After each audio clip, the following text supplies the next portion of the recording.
জাপানের সফরটি ছিল সরকারি এবং বেসরকারি পর্যায়ে। আমরা ৮ দিন সেখানে অবস্থান করেছি। এই অবস্থানকালে আমরা জাপান সরকারের পররাষ্ট্র মন্ত্রণালয়ের যিনি ভাইস মিনিস্টার তার সাথে আমরা আলোচনা করেছি। এই আলোচনা খুবই অর্থবহ ছিল। আপনারা এও জানেন যে স্বাধীনতার পর জাপান 1972 সালের 1 জুলাই তাদের এমবেসি বাংলাদেশ, এবং সেই থেকেই তারা আমাদের সাথে কাজ করে যাচ্ছেন। জাইকা আমাদের অন্যতম বড় উন্নয়ন পার্টনার, অংশীদার। তারা বিশ্বের 151টি দেশে কাজ করেন, কিন্তু বাংলাদেশ হচ্ছে তাদের দ্বিতীয় বৃহত্তম হাব। এদিক থেকে বাংলাদেশ তাদের কাছে খুবই গুরুত্বপূর্ণ। তাদের সাথেও আমাদের আলোচনা হয়েছে। এখানে সাউথ ইস্ট এশিয়ার যিনি ডিজি তার সাথে ফ্রুটফুল বৈঠক হয়েছে। প্রত্যেকটি বৈঠকই 1 ঘন্টার কম, কোনোটাই স্থায়ী ছিল না। দীর্ঘ সময় ধরে অনেক বিষয়ে আমরা আলাপ আলোচনা করেছি। বাংলাদেশ এবং জাপান দুটি দেশ আরও ঘনিষ্ঠভাবে কাজ করার মাধ্যমে আমরা বাংলাদেশের উন্নয়নকে আরও কীভাবে বেশি নিশ্চিত করতে পারি, এগুলাই ছিল আমাদের আলোচনার মূল বিষয়বস্তু। সেই সাথে আমাদের education exchange program, skill development program, বিভিন্ন খাতে তাদের বিনিয়োগ এবং বিদ্যমান যে সমস্ত প্রকল্প আছে সেগুলা সঠিক সময়ে যাতে মানসম্মতভাবে শেষ হয়, স্বচ্ছতার সাথে শেষ হয়, সে বিষয়গুলো আমরা তাদের সামনে তুলে ধরেছি। আপনারা জানেন যে জাপান একটি স্বচ্ছ দেশ, তাদের সবগুলা ডিলই স্বচ্ছ থাকে। তারপরেও আমাদের দেশে অনেক প্রবলেম আছে আমরা জানি। আমরা তাদেরকে এই বিষয়গুলো নজরে নেওয়ার অনুরোধ করেছি, যাতে তাদের অংশীদারিত্বের প্রত্যেকটি টাকাই গুনে গুনে কাজে লাগে, তার কোনো অপব্যবহার না হয়, অপচয় না হয়, দুর্নীতি না হয়, এখান থেকে লুটপাট না হয়। তারাও আমাদের সাথে একমত যে এই বিষয়ে তাদের দিক থেকে সর্বোচ্চ সতর্কতা তারা অবলম্বন করবেন। আমরা সিটি গভর্নরের সাথে মূলত বসেছিলাম তাদের ডিজাস্টার ম্যানেজমেন্ট এবং ওয়াটার সাপ্লাই এই দুইটা বিষয়ে তারা কিভাবে এত বড় একটা সিটিকে ম্যানেজ করে এটা বোঝার জন্য। আপনারা জানেন জাপান হচ্ছে বিশ্বের সবচেয়ে বেশি এটাকে ভূমিকম্প প্রবণ এলাকা। আমরা থাকা অবস্থায় আমরা 8 দিন ছিলাম, এর মধ্যে 6 দিনই ভূমিকম্প হয়েছে।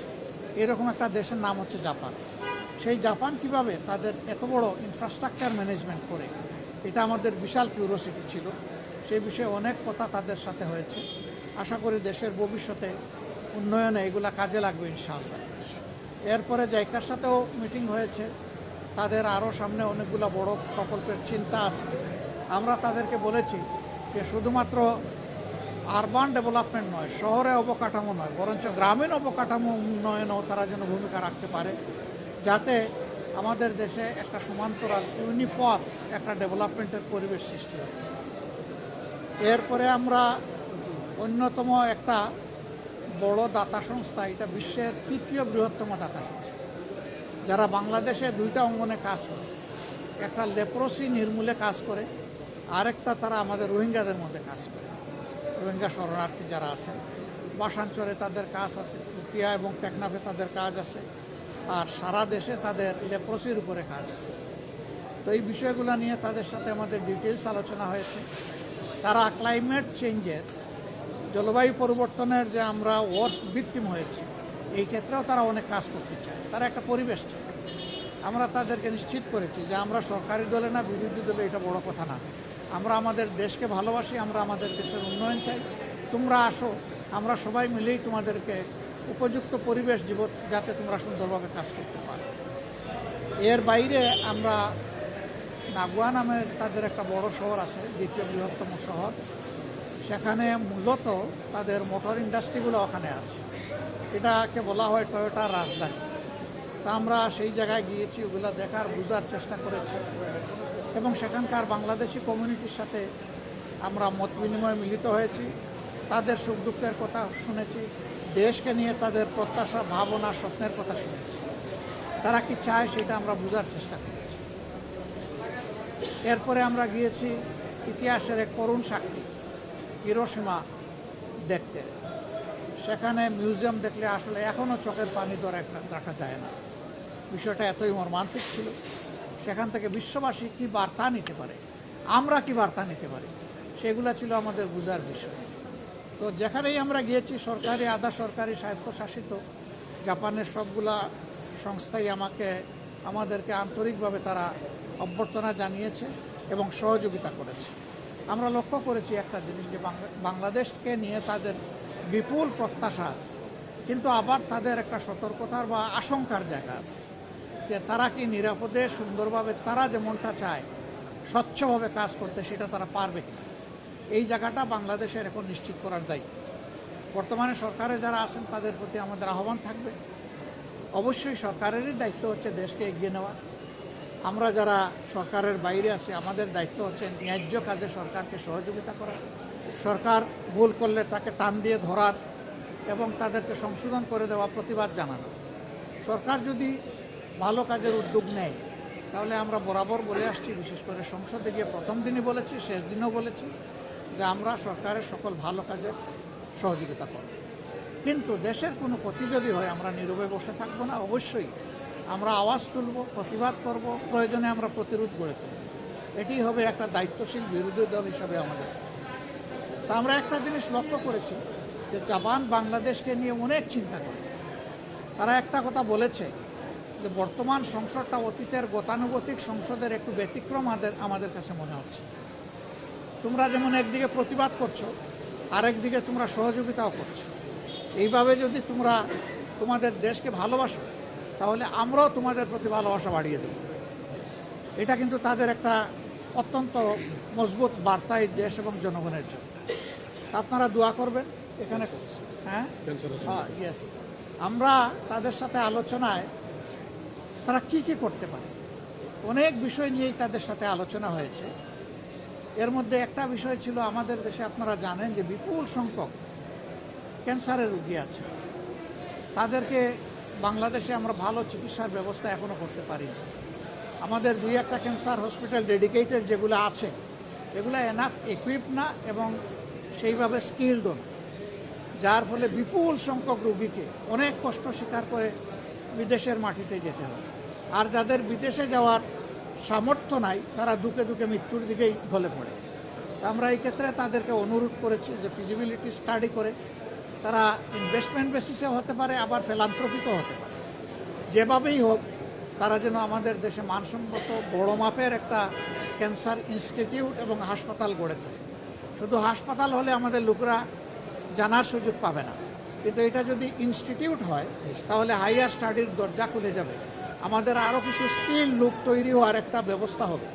তো তারা বিষয়টাকে সক্রিয় বিবেচনায় নিয়েছেন। আমরা আশা করছি যে এই ব্যাপারে তারা ইতিবাচকভাবেই আগাবেন। এরকম অনেক বিষয় তো আলোচনা হয়েছে, এই অল্প সময়ে 7-8 ঘন্টার আলোচনাকে সামারাইজ করা খুব কঠিন।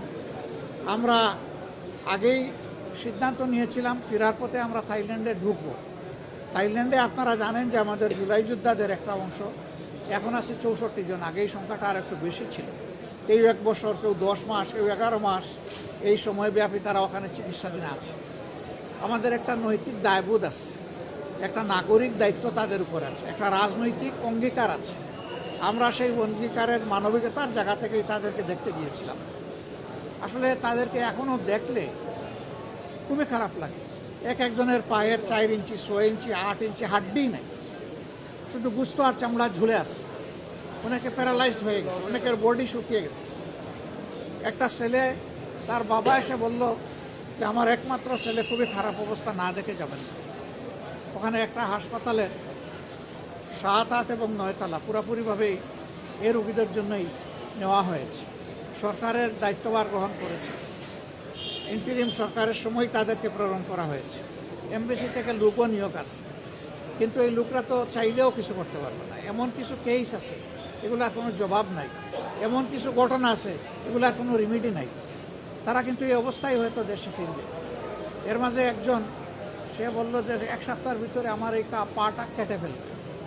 একেবারে ক্লাস 9-এর ছেলে, বলেই সে কেঁদে দিল। কিছু করার নেই। আমরা তাদেরকে শুধু সান্ত্বনা দিতে গিয়েছিলাম, তাদের কষ্ট আমরা ভাগাভাগি করতে গিয়েছিলাম, তাদেরকে এবং তাদের আত্মীয় স্বজনকে আমরা সান্ত্বনা দিতে গিয়েছিলাম। আমরা মনে করি রাষ্ট্রের অনেক দায় আছে, তাদের চিকিৎসা এবং পরবর্তী পর্যায়ে তাদের কাউন্সিলিংয়ের জন্য সরকারকে উদ্যোগ নিতে হবে, সাইকোথেরাপি দিতে হবে। শুধু যে আহত হয়েছে তাকে না, গোটা পরিবার ট্রমাটাইজড, গোটা পরিবারকেই সাইকোথেরাপি দেওয়া লাগে। অনেকে এখনও ঘুমাইতে পারে না, সারা রাত সারাদিন সজাগ ছটফট করে বিছনার মধ্যে। আমরা সেই দেশের যারা চিকিৎসা সেবায় নিয়োজিত তাদের সাথে কথা বলেছি, তাদেরকে আমরা খুবই আন্তরিক পেয়েছি। আমরা অনুরোধ করেছি যে তাদের সবটুকু দিয়ে যেন আমাদের এই কষ্টে থাকা লোকগুলোকে তারা সেবা দেন। আর আমাদের সরকারকে আমরা অনুরোধ করব, তারা এবং আরও যারা বাকি আছে তাদের দায় আমাদেরকে নিতে হবে, সরকারকে নিতে হবে। তাদের সুচিকিৎসা সর্বোচ্চ যেটা সম্ভব এটা নিশ্চিত করতে হবে। 3টা কেস আছে, এটা ব্যাংককে চিকিৎসা হবে না, তাদেরকে অন্য দেশে পাঠাতে হবে, ওখানে ওই চিকিৎসা নাই। এটা বড় মাপের নার্ভ ইনজুরি, তাদেরকে মিনিমাম সিঙ্গাপুরে পাঠানো লাগবে। আমরা সরকারের সাথে এই নিয়ে কথা বলবো ইনশাআল্লাহ। তা আপনারা দোয়া করবেন। আর আমরা যেখানে গিয়েছি 2টা আওয়াজ খুব মজবুত ছিল। আমরা প্রবাসীদের সাথে যখন বসেছি তারা বলেছে আমাদের অনেক প্রবলেম আছে, কিন্তু আমাদের একটা দাবি খুবই জোরালো, এটা হলো গণভোটের রায় যেন বাস্তবায়ন হয়। আমরা ভোট দিয়েছি, আমরা যেন আমাদের ভোটের মূল্যায়ন হয়েছে এটা আমরা দেখতে পাই। আর এদেরকে যখন দেখতে গেলাম আজকে, আহতদেরকে, পঙ্গুদেরকে, এরা গলায় জড়াইয়ে ধরে বলল যদি সুস্থ হয়ে ফিরে যাই জাতির জন্য প্রয়োজন বারবার লড়াই করব, কিন্তু আমাদের গণভোটের রায় আর জুলাই সনদ 2টা যেন অক্ষরে বাস্তবায়ন হয়। এখানে একটু শুভঙ্করের ফাঁকি আছে, আমরা কোনো ফাঁকি মানি না, আমরা A to Z বাস্তবায়ন চাই। এটা ছিল তাদের বক্তব্য, তাদের দাবি। কোনো ফাঁকি ঝুঁকি চলবে না, সব কিছু আমাদের প্রত্যাশার আলোকে হতে হবে। এই মেসেজগুলো আমরা নিয়ে এসেছি। আমরা তাদেরকে সম্মান করি, ধারণ করি, পুরো দেশকে আমরা ভালোবাসি। আমরা সবাই মিলে ইনশাআল্লাহ দেশের সমস্যারও সমাধান করে সামনে এগিয়ে যাব এবং দেশের উন্নয়নে আমরা সবাই মিলে একসাথে কাজ করব। আপনার তো 2 প্রশ্ন, আর এর সাথে উনি পুশিনের কথা বলেছেন। প্রথমটা হলো যে আমরা এই বিষয়গুলা অবজার্ভ করছি, পর্যবেক্ষণ করছি।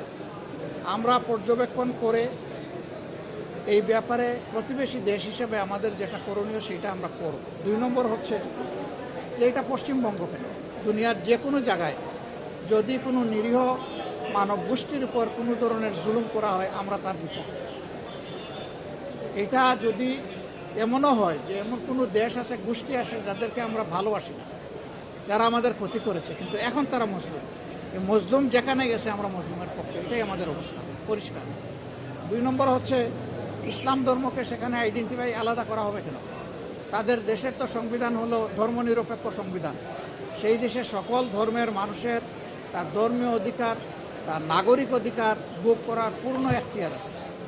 আমরা ইন্ডিয়া সরকারের প্রতি অনুরোধ জানাবো, বিশেষ কোনো ধর্ম, বর্ণ কিংবা গোত্রকে যেন টার্গেট করে কারো কোনো প্রতিসাধন করা না হয়।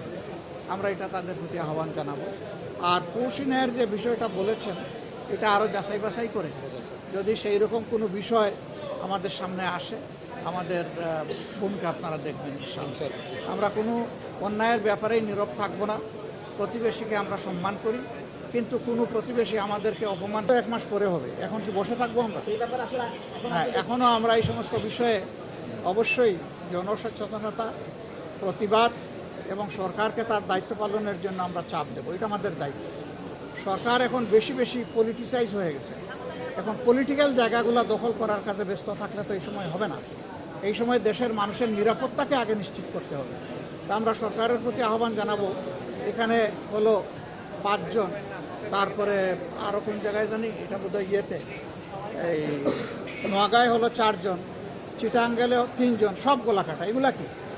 এরা কারা এগুলা করে পালিয়ে যায়? কোথায় যায়? কার লোক? কে শেল্টার দেয়? এগুলো অবশ্যই খুঁজে বের করতে হবে। এগুলো না হয় ফেসবুকে মানে যুদ্ধ চালাইলে তো হবে না। ফেসবুকের যুদ্ধ বাদ দিয়ে কালপিটদের বিরুদ্ধে এখন যুদ্ধে নামতে হবে, সেইটাই আমরা চাই। ধন্যবাদ ভাই আপনাদেরকে।